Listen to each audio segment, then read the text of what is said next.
આજે મારા ઘરે મહેમાન હતા અને જમણવાર પણ હતો, તો આજે સેવૈયા વધી હતી. તો આજે આપણે લેફ્ટ ઓવર સેવૈયામાંથી એક રેસીપી બનાવવા જઈ રહ્યા છે. જેટલી સેવૈયા હતી ઇક્વલ પ્રપોર્શનમાં મેં મેંગોનો રસ એડ કર્યો હતો. તો હવે આપણે આગળની પ્રોસેસ જોઈએ.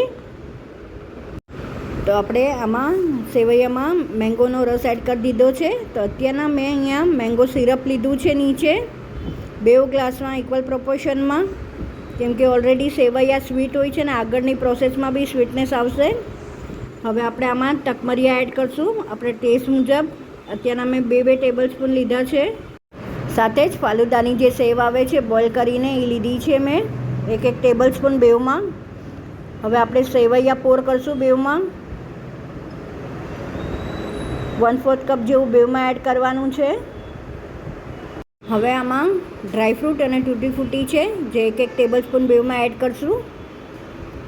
હવે જે નાના અંગૂરી આવે છે એને સ્ક્વીઝ કરીને એડ કરવાના છે. તમારા ટેસ્ટ મુજબ 2 ટેબલ સ્પૂન એડ કરવાના. સાથે ફરીથી ડ્રાયફ્રૂટ અને તૂટી ફૂટી મિક્સ કરશું 1 ટેબલ સ્પૂન. ફરીથી આમાં સેવૈયા એડ કરવાની છે 1/4 કપ બેવમાં. સાથે વ્હાઈટ સેવૈયા જે આપણે બોઇલ કરીએ છીએ ફાલુદાની 1 ટેબલ સ્પૂન. ફરીથી મિની રસગુલ્લા જે આવે છે એ અંગૂર એડ કરશું. ઉપર આપણે ટેસ્ટ મુજબ આઈસ્ક્રીમ એડ કરવાની છે. મેં અત્યારના કાજુ કિસમિસની આઈસ્ક્રીમ એડ કરી છે 2 સ્કૂપ.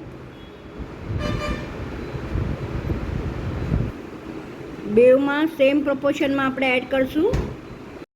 હવે આપણે આની પર ગાર્નિશ કરશું મેંગો સિરપ સાથે અને ડ્રાયફ્રૂટ.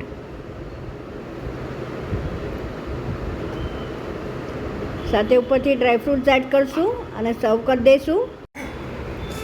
તો સર્વ થઈને રેડી છે ફાલુદા. આઈ વિશ તમને મારી આ રેસીપી ગમી હશે. જો ગમી હોય તો લાઇક શેર અને સબસ્ક્રાઈબ કરવાનું નહીં ભૂલતા. આવી જ નવી રેસીપી સાથે આપણે ફરીથી મળતા રહીશું. Till then by, take care.